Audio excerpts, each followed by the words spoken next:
Hey, this is Jon Bailey, and you're listening to A Stark Contrast with Geoffrey and Dai. Yeah! Da-da-da-da-da. Bye! Yummy, yummy!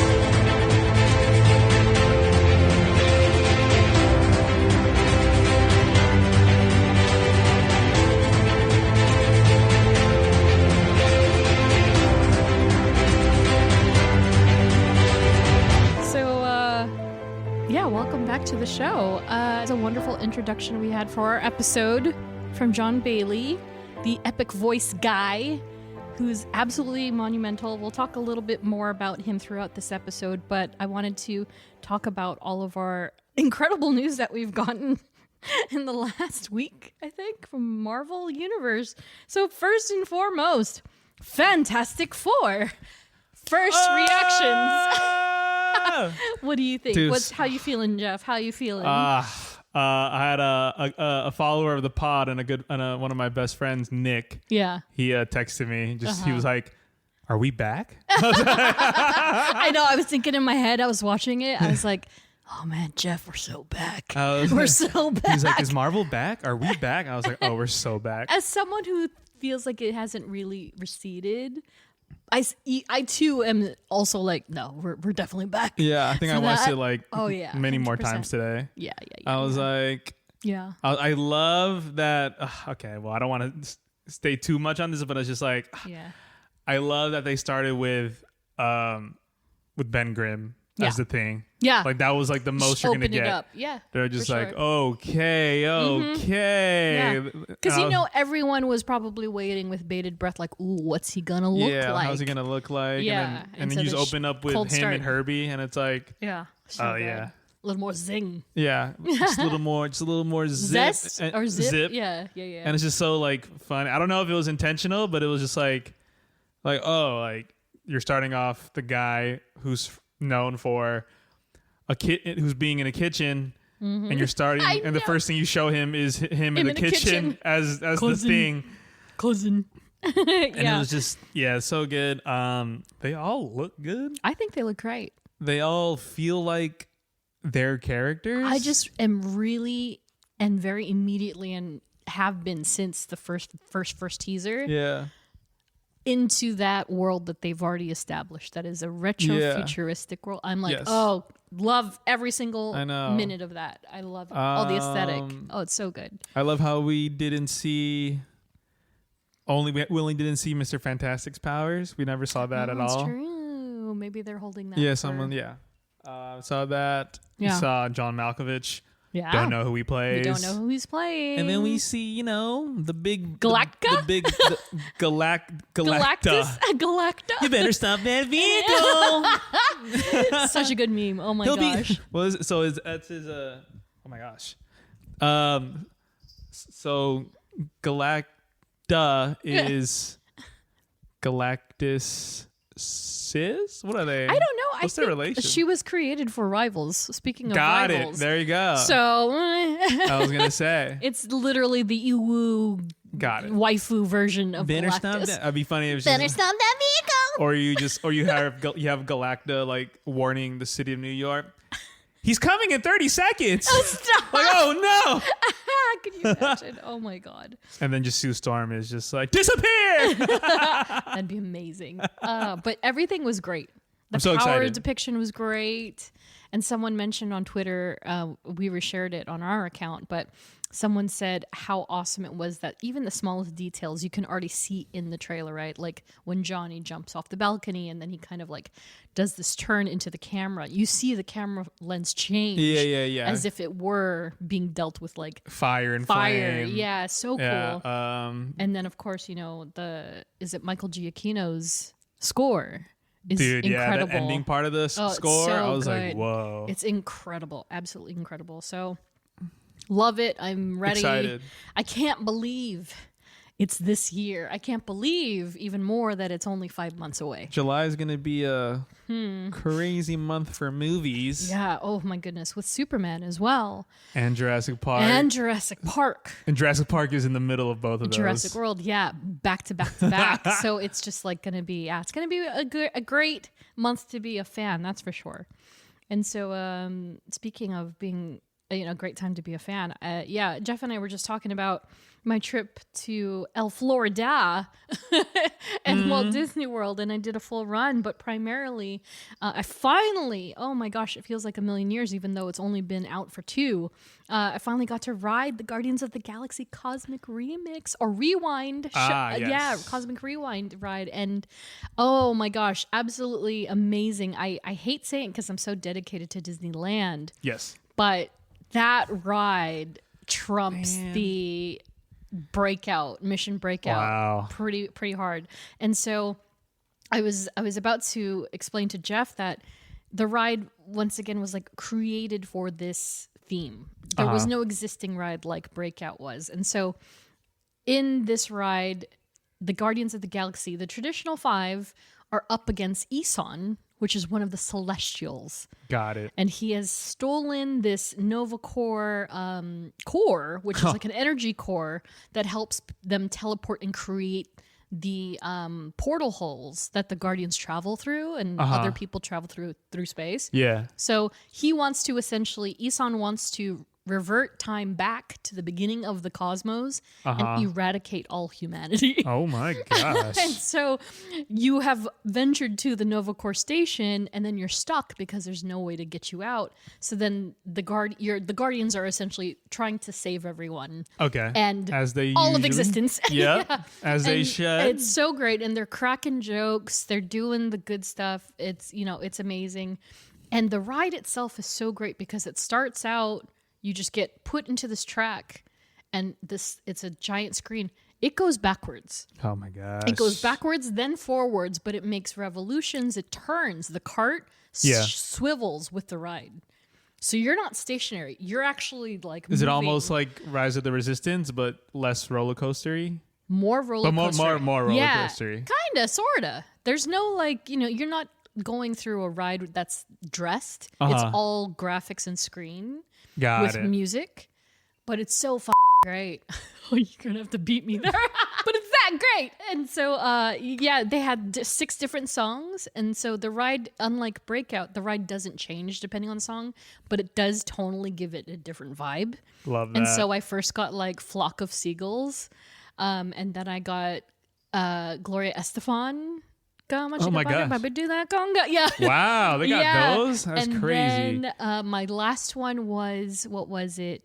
It was, anyway, I can't even remember. It was just all so great, but I had a great time. I did indeed cry the first time I went on it because it was so glorious and I was so happy. Yeah. Because I was like, I don't know if I'm ever going to get to ride this ride, but it was a great time. They didn't have much else otherwise though. That is literally the only major ride in Epcot Center. So, if I were to do it again, probably would focus a little more on go on Guardians, leave the park. But it was a great time. And another great time, actually, the minute I came back from Florida, the next day, I went to the Insomniac 30th anniversary event, which Jeff unfortunately had to miss out on. Yes. But oh my God, what a great tour. Like, it was a great event. It was low key. It was pretty casual. And it wasn't high maintenance whatsoever. It was quite literally, you check in, you take a photo at the photo booth, you wait for your tour, and then in the meanwhile, you could meet and greet with their developers and their animators, their script writers. And so I met the guy who did the Herald storyline with the homeless guy. Yeah. And, all these people who were individually, responsible for portions of all 3 games. Including the CEO and founder, Ted Price, who just recently retired. So this was his last big event, I think. Yeah. And so they have a new crew coming in. But, I got me and however many people got to go to this thing. I think it was probably 200. Oh, wow. Maybe. It was very, very intimate, and we were never in the same spot at the same time because they were churning out that tour and it was a 2-hour tour. Whoa. Throughout the entire building. So we got to see the mocap studio, got to hear got to sit with the sound department and how they laced and layered the voiceover with the sound effects team for the game and all the games and everything. It was so cool, and actually a tour of their space too. So got to see their desks and all the neat stuff that they've collected over the years. It's so great. But one of my favorite things, of course, was the final meet and greet with the panelists as well as the talent. So I got everyone to sign my Spider-Man 1 game like poster in the corner. Nice. There. And so I got a lot of the developers, not everybody, but most importantly, I got to meet and get signatures from Yuri Lowenthal, who is our Peter Parker. Goat. Insomniac Peter Parker. Yeah, absolutely amazing. I gushed over him so hard. I was just like, your voice, your performance as Peter is just so fantastic in every single thing you do. Laura Bailey, who I am pretty sure I have a crush on. It's just like, okay, this is my second time meeting her, but it wasn't like, I didn't get to talk to her much the first time because it was a photo thing in Seattle like a year and a half ago. And I actually got to talk to her this time, and it's so great because she is also Abby from The Last of Us, and Black Widow in Marvel Rivals and Marvel's Avengers, and so she's absolutely incredible. Love her. Najee Jeter, who is Miles Morales, and as well as Sam in The Last of Us. He was also there. Absolutely great guy. He actually remembered me. He said, "You look really familiar to me." Wow. And I was like, "We've never actually met, but we both go to GalaxyCon." And he was like, "That's right." And I was like, "Yeah, I do management on the comic book side." And he's like, "That's right." And so I was like, "Yeah, I've seen you like in the green room, but I have never wanted to bother you because I was like, oh, it's Miles." But I'm like, let the man eat his lunch. It's good. I'm just gonna leave him alone. And he was like, "No, that's cool." And so, like, we're pretty much like chatting it up, and we're like, maybe next time we're both at the show, we're gonna actually like talk more and chill out. It's gonna be really cool. So that's great. And then just a bonus, I got to meet Jennifer Hale, who was a video game voiceover icon. She was there as well, and so amazing. And she's Jean Grey in X-Men 97. Yes. And Madeline Pryor. And so getting to meet her was, oh man, I kind of fumbled on my words, but my goodness. Great talent, great people. It was such a great event, and I'm so sad you didn't get to come with me. I know. Maybe there'll be another one. Anybody ask about Wolverine? No, which is crazy. I was dying for it. And me and another guy, when we were walking through the tour, one of their hallways has the gigantic splash art of Wolverine's back at the bar. Yeah. It's on one of their hallway walls. Yeah. And I looked at this guy and I was like, oh shoot. And I like leaned back and took a picture, and I looked at him and he was like, oh. And we both had this moment of like, should we ask? And then I was like, I hope they say something. He's like, yeah, I know. I hope they said. They never said a word. Like when? Not even a word. Man. It was kind of like the elephant in the room where it was like. Yeah, just because of the big leak and everything. I assume so. Like it was probably really tough on their end. You know what I mean? But we were all so Spider-Man and Ratchet and Clank and every other game that they've produced. We were so into that. Yeah. No one even thought to go like, what about Wolverine? Yeah. But hopefully we'll get some news about it. Something else that's actually just hit the radar, last on this list of things to talk about before we dive into this episode, no pun intended. Friendly Neighborhood Spider-Man has officially debuted on Disney+. I know, yeah. I've only been able to see the first episode. Oh, really? Yeah. Yeah, I finally caught up because I forgot. I was like, I was in Florida when it dropped, and so I thought I was super behind. I thought it was like 6, 7, 8 episodes behind, but thankfully it was only 2. So I caught up last night. As of this dropping of the episode, they're officially halfway through the season. 5 episodes will be out. Jeez. Yeah. And then it's 10 seasons long. The season is 10 episodes long. So we're officially at the halfway point with new episodes dropping Wednesdays through February 19th. So, what any initial thoughts of the show? So far, yeah. I mean, interesting, very interesting. Yeah, I don't mind the animation it's like a style, mishmash, right? Yeah, just things. I'm just kind of like, because I only finished the first episode. I still have to catch up. Yeah, I don't know why I haven't. I'm just all over the place. Yeah, same. But no, yeah. It looks fun. It looks cool. Your typical cool. Like adult Spidey. I like that it's almost like a little bit modern too. Yeah. It's very modern. Feels modern. Yeah. It's great. It's very reminiscent of many things, like a classic Spider-Man with a... It reminds me, the style is a modern take on John Romita's artwork. Mm-hmm. So we're talking like 70s-ish, 80s, 70s, which I absolutely love. And so... Yeah, I think it's very interesting to see the characters they've chosen as well, because I noted that Luna Snow, not Luna Snow, what am I even saying? I jumped the shark on that one, no pun intended. Love that. Oh my God, I can't stop. That Nico Minoru, who is his bestie, originally was supposed to be Jessica Jones, for the record, because they were friends in high school in the comics, but they've planted Nico. They also put Pearl, who's Pearl Pangan, I believe, and they had Amadeus Cho.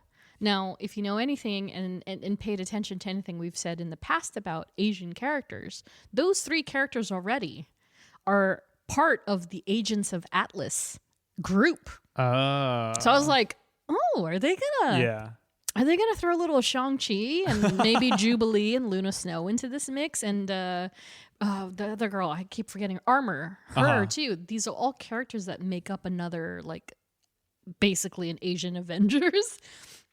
But I'll take it. Yeah, it's very interesting. And then just the way the origin story is panning out is really interesting as well. So yeah, it's been a fun watch. I like it a lot. I'm not like in love with it like I am like X-Men 97, for instance. But I absolutely think it's great. It's fun, and I'm very excited to see what else happens. But yeah, you'll enjoy those episodes when you catch up. I was like, oh, they ended I gotta catch up on a great cliffhanger on episode 2 alone. I was like, oh, shoot. Okay. So I'm sure the new ones they've dropped are no different. Oh, and by the way, if Pete sounds familiar, he's voiced by Hudson Thames, who also played Spidey in the What If series. So he's the guy that voice matched with Tom Holland, which is very interesting because he doesn't sound quite the same. Yeah. He sounds like familiar, but not the same. But yeah, he's great. And very curious how that's gonna pan out. And so with all that said, Jeff, are you ready to take the plunge? And just a reminder before we do this, we're not experts and we don't claim to be. We're just a couple of nerds nerding out. And in this episode, we're nerding out all about Jeff the LANDSHARK. He doesn't actually talk, but yes, Jeff the LANDSHARK. It's me. It's Jeff. Yeah, if you haven't seen Jeff's avatar on social media, go check that out and take a closer look. Oh yeah. And so Jeff, in the comics, created by Kelly Thompson and Daniel DiNucolo, in his first appearance, this is a little tricky because although Jeff appeared in West Coast Avengers Volume 3, Number 6, cover dated October 2018, he was not named until the subsequent issue of Number 7, cover dated January 2019. So we're going to talk about that one specifically as far as the price goes. And so there's a lot of things in this episode that are going to be abnormal, not the stereotypical, like, we're going to have a definitive answer for all things. Yeah. But it's an interesting learning curve, especially for a character that's so modern. He's quite honestly 5.5 years old. 6 years old. That's crazy. Yeah. And so while the issue doesn't have a formal title, it's referred to either by the issue Number 6 hook, which is "Come with me if you want to live," as well as the cover text of the issue, "The Return of Marvel Boy."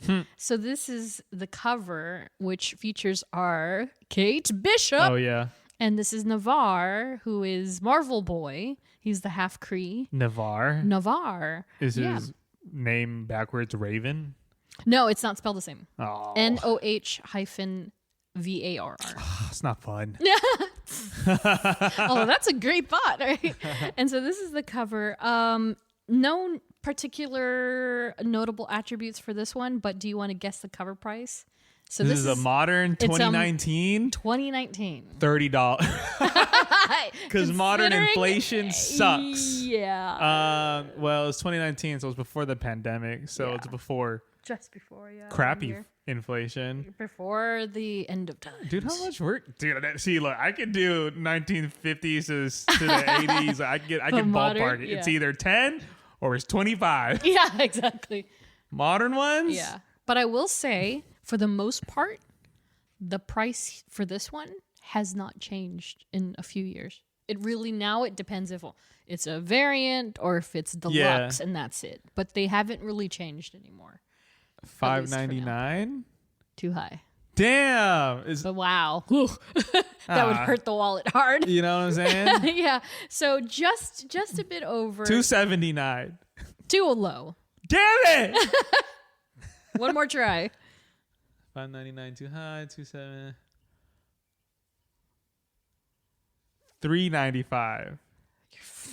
4 cents off, man. $3.99. Ah. So $3.99. These are $3.99. Okay. And so this is, I think it's because it's also so new. I wasn't able to find it in particular areas. So I didn't find a graded version on Shortbox for sale at all. People have probably bought them. Let's be honest. With this game, people are probably like, they're more curious. They're like, who is this annoying shark? Well, they're going to be very surprised because this issue, again, atypical. This is not the same Jeff we're readily introduced to. But on eBay, I did find a CGC 9.8 for, do you want to guess? Did you look already? No, I didn't. Yes. 9.8? 9.8. Jeff the LANDSHARK. Is it over 3 figures? No, like, is it 3 figures? Oh, is it? Yes. Okay. How much is Jeff worth? He is priceless. That's what I'm saying.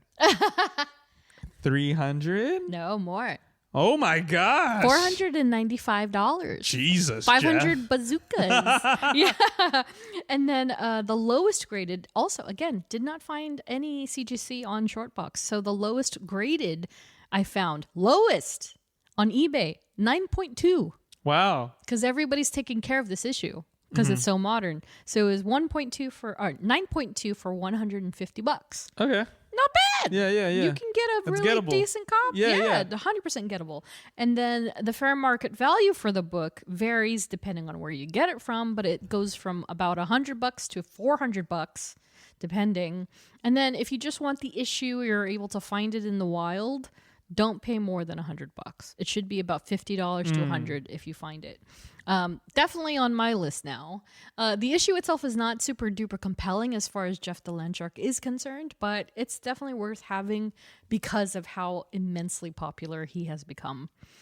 So, first exposure to this character, Jeff, is that kind of it's got to be the game. It's got to be the game. What? Yeah.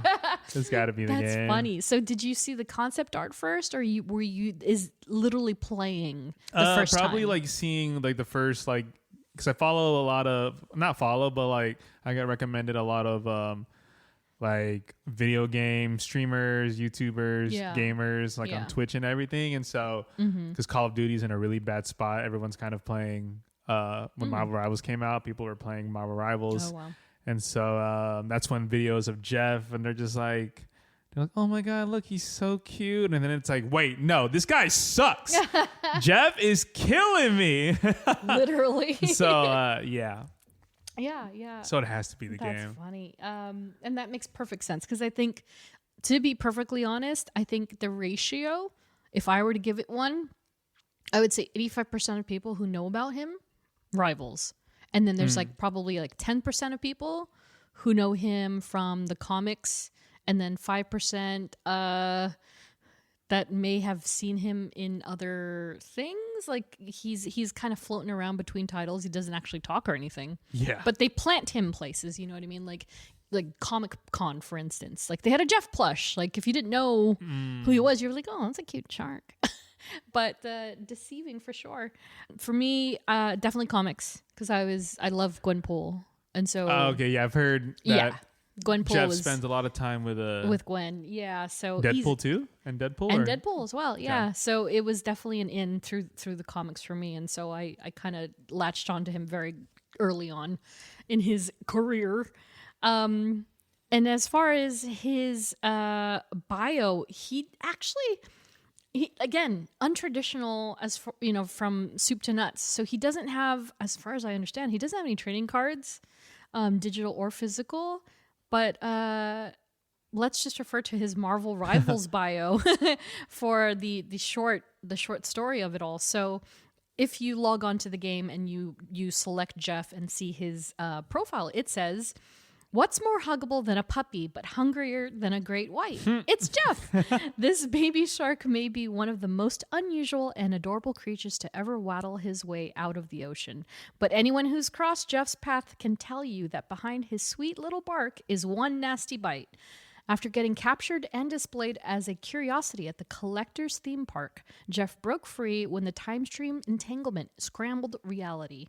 Now's his chance to prove he's a hero, one chomp at a time. Wow. So it gives you, again, no pun intended, a bite-sized version of like the bigger story, which is interesting for Rivals because we've only unlocked like the first chapter of every character's story so far. Yeah. Like we haven't even begun to get deeper into it. So we'll talk a little bit more about all of that as we go along here. And it's actually very interesting. I learned a few things here. And I was like, oh, this is kind of cool. So given how little we even have about him, it's great to see that we have something to land on. So when it comes to comics, Jeff, the LANDSHARK, his full name is Geoffrey. Yeah. Jeffrey. I'm not as... my name's not spelled the same way, but I'll take it. It's the same. Same sentiment. So unlike practically every other character we've covered on the show, Jeff doesn't have a traditional origin story in the comics. And although Jeff makes his official debut later on down the line, the concept of the LANDSHARK itself originates in the first issue of West Coast Avengers with a pretty cold start. So this is said cold start. And it is quite literally, you open the book, and my screenshot is kind of tiny, but you're immediately greeted with many, many, many, many, many LANDSHARKs, but they're full-grown. Full-grown LANDSHARKs, yeah. Full-grown LANDSHARKs, That's and funny. It's just Kate Bishop losing her mind, and Clint is like, oh, whoops, I should probably Help her? help her. And, she's on comms and she sends America Chavez to go fetch him. Wow. Because he's in New York. Wow. So boom, boom, star, boop, pulls him So out. funny. Brings him to California because she's here. And so this is a point, I think we mentioned it in both our Kate Bishop and Jessica Jones episodes, that after she is mentored by Jessica, she decides that she's going to go to California and then become a private investigator. That's like her thing. She's like, everybody's got New York taken care of. What about California? Yeah. So she comes to California to do her thing. And she quickly realizes that with a weighty amount of superheroes located on the East Coast, the West Side was left particularly vulnerable, and thus the idea to start a new team was born. So Kate, especially in this book, her fresh assemblage included both she and Clint, Gwenpool, America, Kid Omega, that's Quentin Quire, for those of you who know him as that, and Fuse, who's kind of like one of her romantic interests, later joined by Navarre. And the namesake itself, West Coast Avengers, was lifted from a team that had originally debuted in 1984, consisting of Hawkeye, Mockingbird, Vision, Wonder Man, Tigra, Iron Man. Whoa. But Jim Rhodes. It was Jim Rhodes as Iron Man at the time. And we've talked a little bit about that in our Rhodey episode as well. And so the team then encounters a number of like wacky, whimsical incidents, including these LANDSHARKs. So it's not what you would call like a serious book. Yeah. It's very, very wacky. Again, LANDSHARKs. And so Kate, the condition that Kate has received, like she got funding to start this team. Like you can't really do it broke. You need some sort of compensation or monetary backing. And so she got money, but the one caveat was that they had to allow a film crew to follow them around. So it's a reality TV show That's type. so funny. Yeah, so they have this camera crew coming around, following them, and they capture these moments. And the crew, as you're reading the comics, they react to things like Modern Family.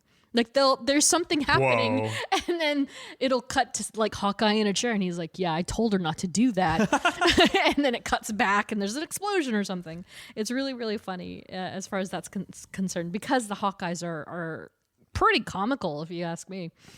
And so the LANDSHARKs themselves, so again, they made their debut in issue 1 and then returned in issue 6. And so I have a screenshot. If you look very closely, there's this tiny shark that when Gwenpool is fighting, this is not the one, but you get it. So again, life-size, full-size sharks are everywhere, crazy. right? And they still don't understand, where are these sharks coming from, right? And in one of the panels, you see Gwenpool running, and there's just a little one. There's a little guy. Oh, little guy. And so you're like, oh, okay, you don't really think much about it. But the thing is, with Gwenpool in particular, speaking of wacky and whimsical, when she came into the series, she became another layer of comic relief, not unlike her lethal counterpart, Deadpool. So she's cracking jokes, a little bit inappropriate, doing her thing. Of course. But one of her running gags in the comics was that she would, if they were like saving a cat, for instance, she like almost sacrifices her life to save a cat from a burning car, immediately adopts the animal. Oh, I'm going to take him and he's mine.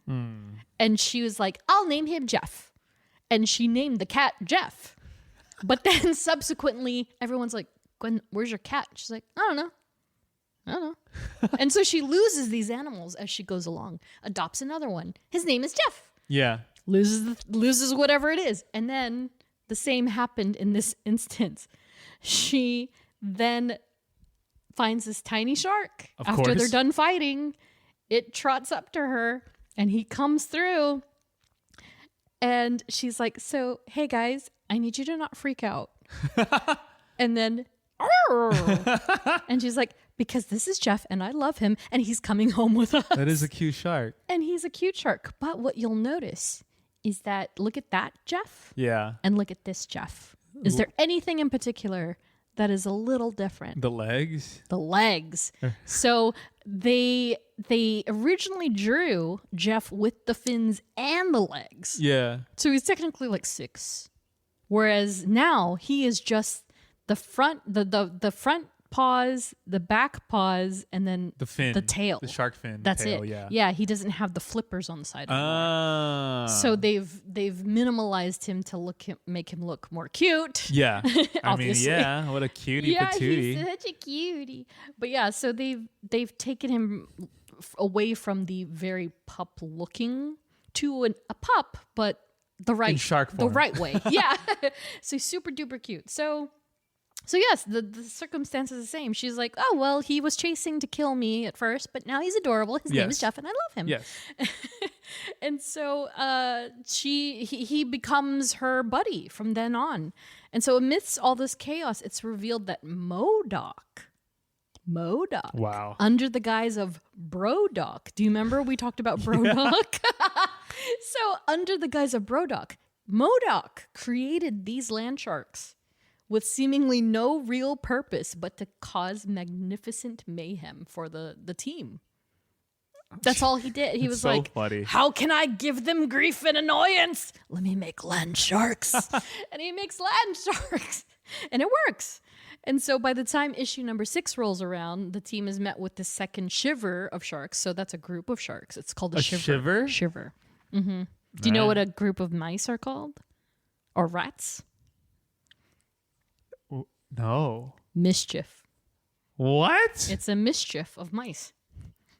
Yeah. Shiver of sharks and a mischief of mice. A shiver of... All right, I guess.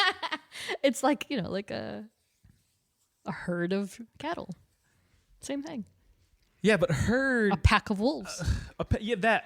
But how dope shiver? is... A shiver. And a mischief? Yeah. Mischief is... Science! Sure. Continue. Yeah. And so in issue 7, she adopts the tiniest of them all, and the rest is history. That's it. No origin story. That's it. They don't show him creating them. They don't show why there's a little one. He just shows up. And then he's in the group, and he is officially now like a Marvel mascot masterclass level. Pretty much. So Jeff the LANDSHARK on the video game side, voiced by, again, epic voice guy Jon Bailey. So good. First and currently seen in 2024's Marvel Rivals video game, free to download on various platforms, developed and published by NetEase Games and directed by Guanjun Chen. So on Metacritic, I had to see. I was like, what is Metacritic rating this game? Yeah. So the game currently stands at a 74 out of 100 overall rating, which is basically a B. And it has a 7.2 out of 10 on the audience scale. Again, a B. And so that's kind of interesting. So that's not bad. Mixed reviews. That's fine. I get it. It's also not your traditional game if you're just like a gamer like me who doesn't play PvPs at all. And so I was like, okay, I get it. And interestingly enough, there is no official Earth designation for the Rivals crew. So there's no Earth 72643 or whatever. Yeah. Nothing. They don't have one yet because it's a mixed bag, as you can tell. And but as you know, as the in-game lore goes, like we said up top, Jeff was captured and then displayed as a curiosity at the collector's theme park, broke free when the time stream entanglement scrambled reality. And so, for those of you who do not know, this initial storyline of Rivals stems from a battle between Dr. Doom and his 2099 counterpart. And so this was in, I think, season 0. And because this is technically season 1, I think so. Yeah, so season 0, they kind of touched on this. You have to read like the depth of it. It's like pages and pages long. Yeah, I don't even think I've even got into the lore here. Yeah, the lore is very dense already, and so it's between two versions of Doctor Doom, and the two clashed, and they created this catastrophic event known as the time stream entanglement, leaving multiple timelines interconnected. So that's what you'll see, like if you jumped in now and you get that Fantastic Four loading screen and all this chaos is happening, like why is there vampires, what is happening?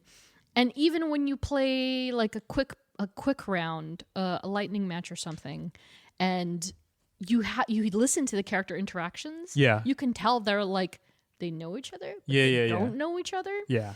And so it's all because of this time stream entanglement. It's basically, they want to say it's a multiversal explosion of some sort. Yeah. They just don't use those words.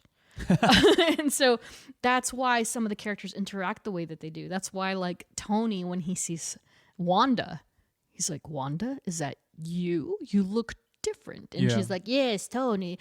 And she says whatever she says. So some of their familiars are now unrecognizable or seem familiar in a strange way. And it is interesting because, like, the Guardians of the Galaxy, however, they seem to all be from the same timeline. So that's that Guardians group, but they don't know.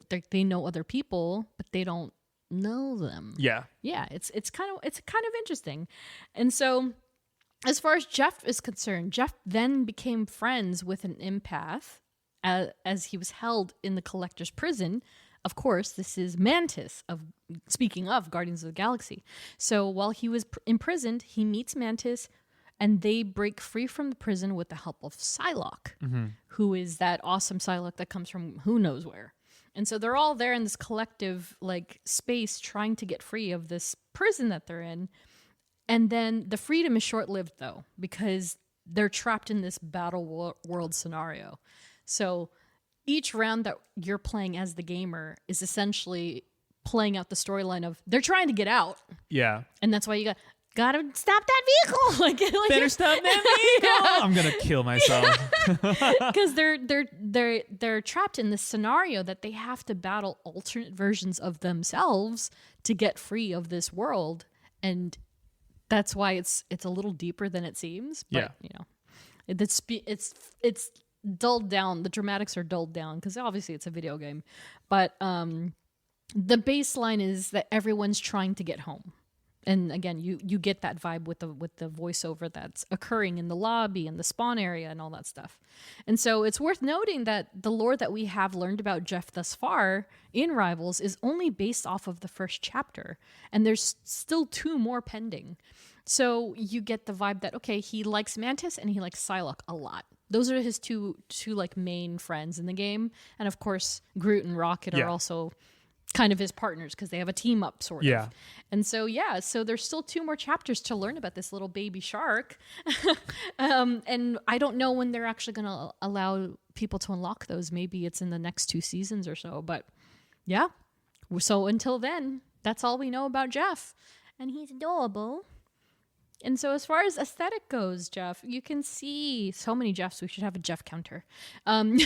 You can see his initial design introduced him as this very like dog-sized shark, simplified but pup-like.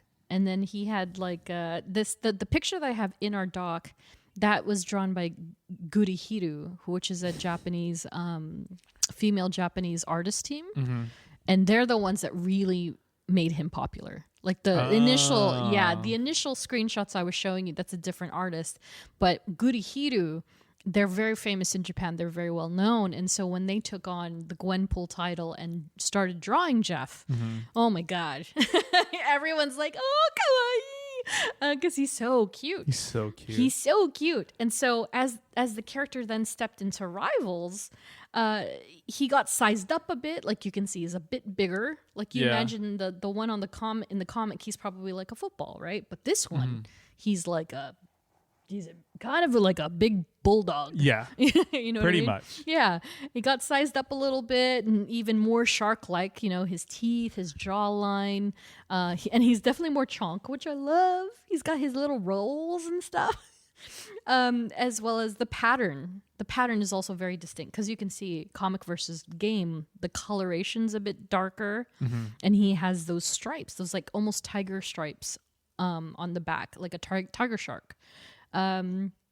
And yeah, he's a little more pronounced all around. His eyes are bigger. His mouth is bigger. His maw is bigger.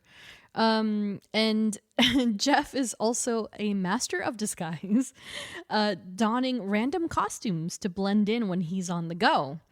And so already he has a couple of costumes in the game, and these are all except for cuddly fuzzlefin, which is what I have on the screen. It's his winter gear.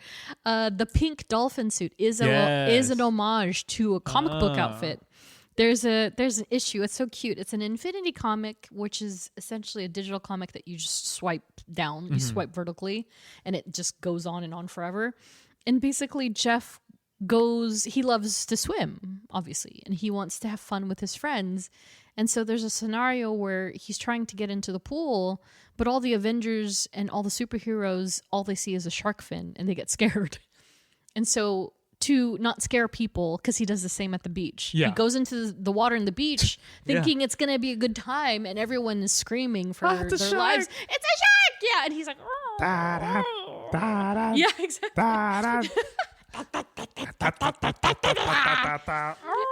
And so to combat that, he puts on a dolphin suit in the comics. But the dolphin suit in the comics is the same color as his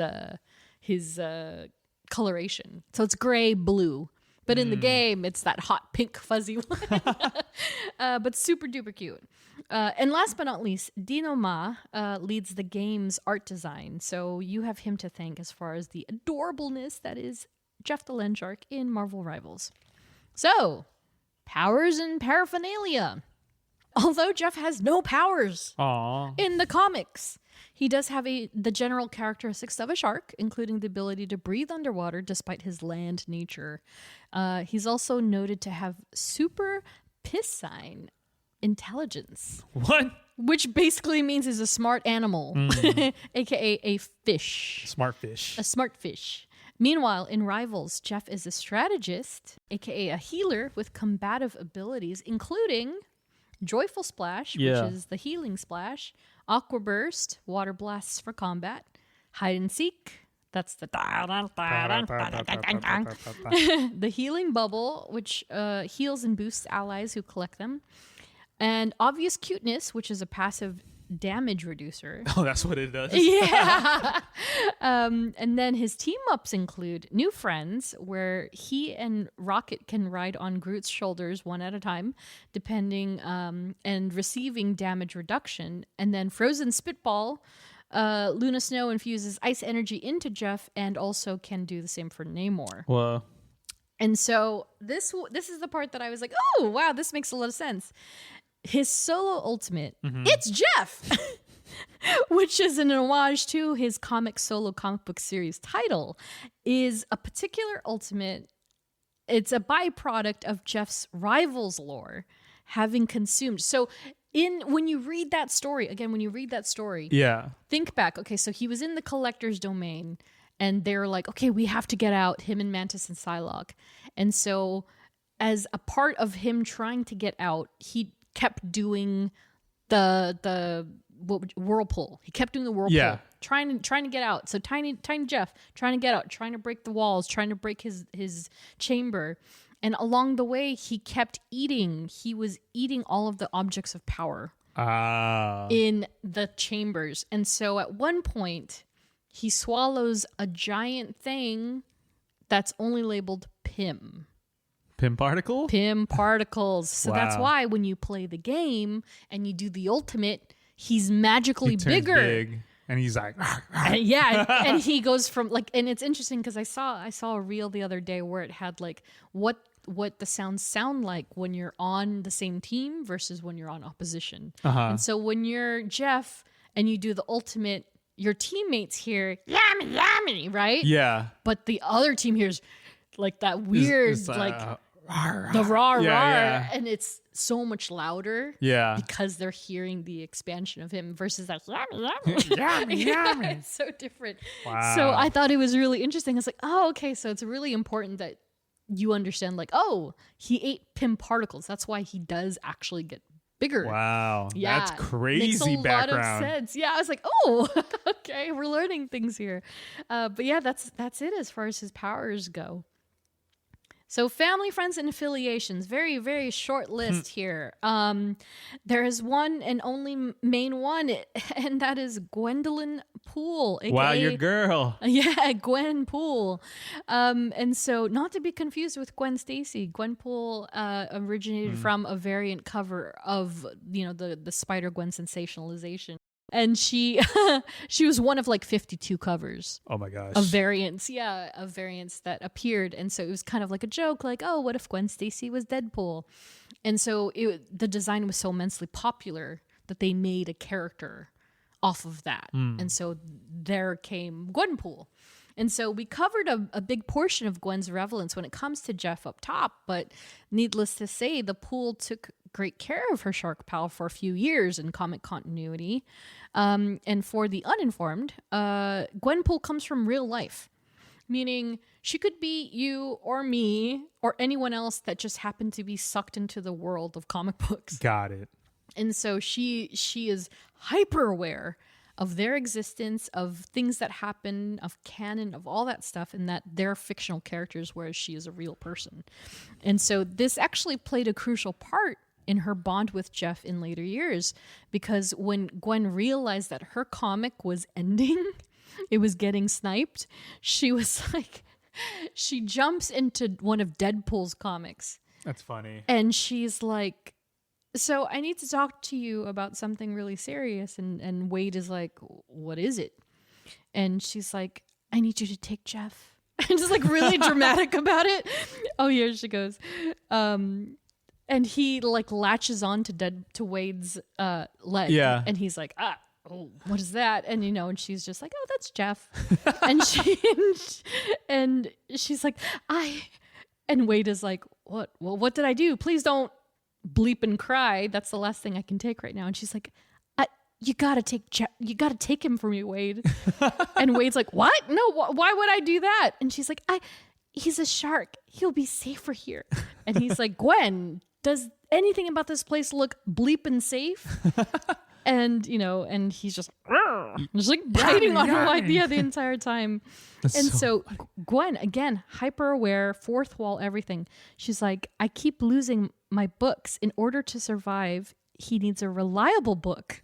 You always have a reliable book. Wow. He'll survive if I leave him in your narrative. I don't know what happens to him if he stays in mine. It's so meta. It's so meta. So she essentially wanted him to continue on in comics, and so left him with Deadpool, who then kind of, like Kate comes in, Elsa Bloodstone comes in. They all take care of this shark, and so he bounces from place to place so that he's never left in the dust in comics, as Gwenpool wanted. That's great. Yeah, it's really great. And so, those are all honorable mentions for his caretakers. And he's in so many touch points as far as the comics go. Like, he'll pop up at random with any Avenger. And so he's got a multitude of like infinite comics and digital comics because he's popular and he fits anywhere. Yeah. Because he's cute and cuddly. Yeah. Who doesn't want Jeff? So on the rival side, Gwen otherwise has no counterpart. Although Gwenpool has appeared in various games, mostly mobile. And so she is in, and this list, I mean, I don't know for sure if Jeff is also in the game, maybe just as a mascot with her. But she's in Marvel Future Fight, Marvel Strike Force, Marvel Puzzle Quest, Marvel Contest of Champions, as well as Lego Marvel Superheroes 2, Marvel Duel, Marvel Snap, and Fortnite. And so if you don't see Jeff with her in any of those games, chances are if you look at her back, she's got a shark backpack. Aw. She loves the shark. Love that. And so, as far as rivals and having Gwenpool in the game is concerned, she's not in it, but she exists in the lore. So again, if you read Jeff's story, it's super duper short, but she's mentioned twice in his origin story. And all that's known about her is that they loved beaches in California and that she's a fourth wall breaker. So it's like the origin story started out as like, 1 minute he was swimming with Gwen in California beaches in the ocean. And then the next thing he knew, he was in the collector's domain. Aw. Yeah, exactly. So it's really like, aw. So somewhere out there in the Marvel Rivals ether, Gwen is looking for Jeff. Aw. I know. I can't wait. I hope they bring her in and she's awesome. It's going to be so cool. So notable adversaries. While Jeff had his fair share of run-ins with bad guys in the comics, only one seems to stand out among the rest. And that is the mental organism designed only for killing, aka MODOK. Like I mentioned up top, MODOK is the one responsible for Jeff's existence at all. And the LANDSHARK Shiver is one of the many experiments that MODOK created in the lab. Again, surely to be a nuisance. Shiver of shark. I still don't. No. Shark shiver. Nope. Alliteration. So again, MODOK took on the guise of Brodok, who we briefly mentioned in episode 46, all about Kate Bishop. And so Brodok, again, he was a handsome version of MODOK. His head was slightly bigger than his body. So it was like he looked like Fabio, right? Beautiful golden hair. Yeah. But his head was just slightly too big for his body. And Brodok itself is an acronym for biorobotic organism designed overwhelmingly for kissing. So yeah, again, West Coast Avengers, super silly in its own right. And yeah, basically Brodok, basically a handsome version of MODOK that he'd created to hit on women. And when it didn't work, he would turn them into raging kaiju monsters. Oh my gosh. And it got as far as that he even turned Kate into a literal hawk in West Coast Avengers. So she turns into a kaiju, but she's a hawk kaiju. In a purple suit. That's hilarious. So bizarre. Oh my gosh. And he called her Hawk Kate. And when it comes to Jeff, Jeff does not like him. No. Like he sees him, he's like, he does his little angry nose. But they don't have, otherwise Jeff doesn't have like enemies. I mean, who would be enemies with an adorable baby shark? Yeah. And so, yeah, the enemies of his friends are his enemies. And so, we've not seen a rival's counterpart for MODOK just yet. And he's not even mentioned in any of the lore, as far as I know. At least not the first of 3 chapters of Jeff's lore, or anybody else's for that matter. But I'm sure we'll see him sooner than later. But there is, of course, the MCU version of MODOK that we saw with Darren Cross, aka Yellow Jacket, portrayed by Corey Stoll in Ant-Man.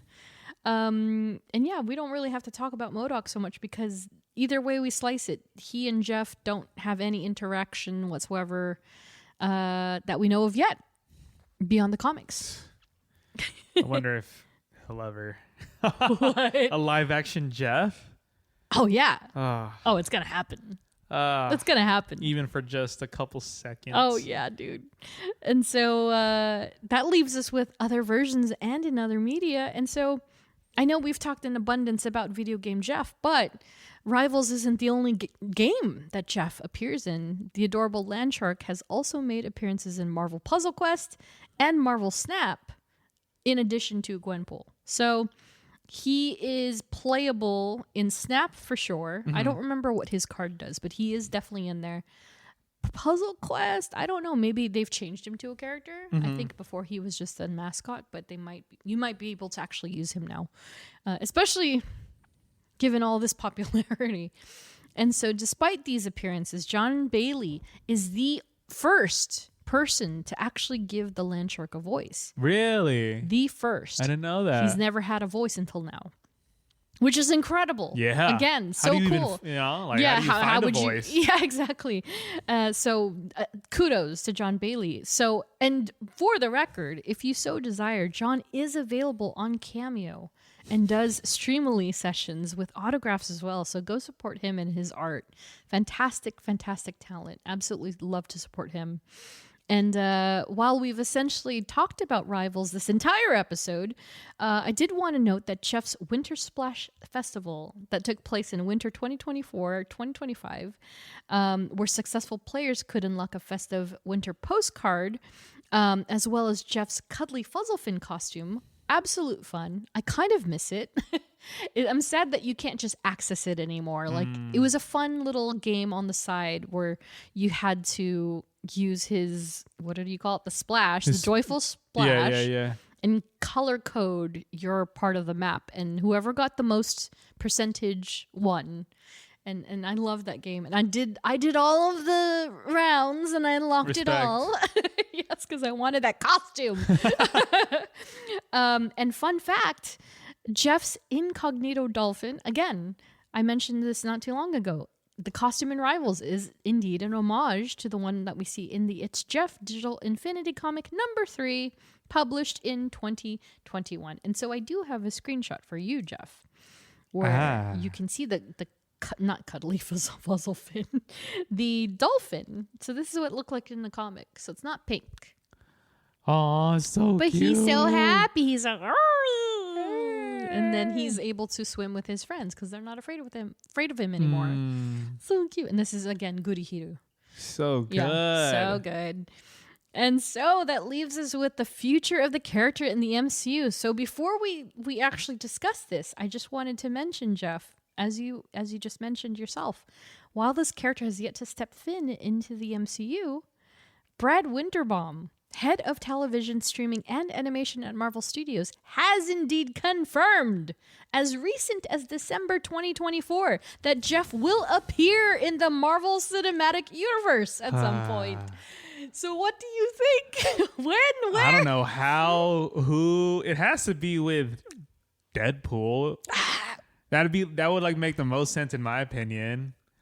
I think maybe, yeah. Yeah, like you're not gonna have like a full on. The sky's the limit. Like you're not gonna, but you're not gonna give like have like he's not gonna. Like, he's gonna be like an appearance, a cameo. Yeah. But like in what capacity? In what capacity? Because like if you say Deadpool, I could imagine Wade just walking in with him. Yeah. And he's just like almost like a Grogu. Like it's a puppet, but it looks really freaking good. Like $1 billion puppet. Yeah. A LANDSHARK puppet. And he just waltzes in and someone's like, is that a shark? And he's like, oh, no. It's not just a shark. It's a LANDSHARK. And his name is Geoffrey. You know what I mean? But I could also see him just waltzing in any occasion, you know, just like some weird Doctor Strange thing. Maybe it's a portal. Or maybe Kate Bishop. Right. Out of just instead of she has Lucky and Jeff. Yeah. She's like, guys, please. Yeah, exactly. I don't know what to do. It could be America Chavez. Exactly. They could be America Chavez. They travel somewhere. Oh, God. The possibilities are truly endless, right? Yeah. Or even Spider-Man comes in and he's got him in his little thing. It's like, yeah, I don't know where this came from, but I got this like weird like LANDSHARK thing. I don't know what to do with it. And he just, here you go, Kate. And then he gives it to Kate. And like, yeah, exactly. Or they introduce Gwenpool. Like, who knows? Who That's knows? so... Yeah, but it's going to happen. So says Brad Winterbaum. So... I mean, hey. It's his word is as good as gold. So it's gonna happen. Can't wait. Would you prefer CGI or practical? How are you gonna get a practical puppet? Oh, I thought you meant like get an actual shark. Puppet. I mean, I think funny. they would be practical on set, but I think eventually it would be like kind of like CGI. Yeah, because what do we know about Ben Grimm? Do we know if he's like full mocap? He is full mocap, right? Yeah, and then on set they have just like a rock head thing on a stick. Yeah. For eye line. Yeah. So I think they would do a little bit. Yeah, I think they would do a little bit of both. I think they would take a Grogu approach. Maybe not as far, because Grogu again has like he can walk. There are mechanisms that they use to make him walk. But I think for close-ups and particular shots, they would probably use like practical puppet of some sort, which would be, oh my god, he's so cute. Cutest. I hope they go Rivals route if and when they bring him in. I hope he's a little like a little anime looking. Like I like the Goody Hiru a lot.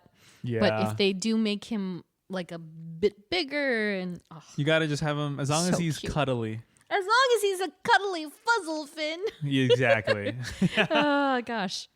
And so suggested reading. So if you're looking for fast reads, check out 2021's It's Jeff Infinity Comic series, all vertical. So you just swipe on down your phone, your iPad, whatever you're reading on. It's great. They're pretty quick. Usually no dialogue, but it does feature the adorable shark in a number of fun scenarios with our favorite heroes from Kelly Thompson and Goody Hiru. 2019's Deadpool series from, again, Kelly Thompson. If you hadn't noticed, she has a gigantic stake in all that is Jeff the LANDSHARK, being its co-creator. But yeah, the Deadpool series from Chris Bachalo, Wayne Faucher, Tim Townsend, Alve, Jaime Mendoza, Livesay, Victor Alzaba, and David Curiel. 2023's Extreme Venomverse number 5 with a story from Kelly Thompson and Goody Hiru right in the front of the issue. It's Jeff and a symbiote. Wow. It is a straight up symbiote LANDSHARK. That would be It's pretty funny. Insane. It's pretty funny.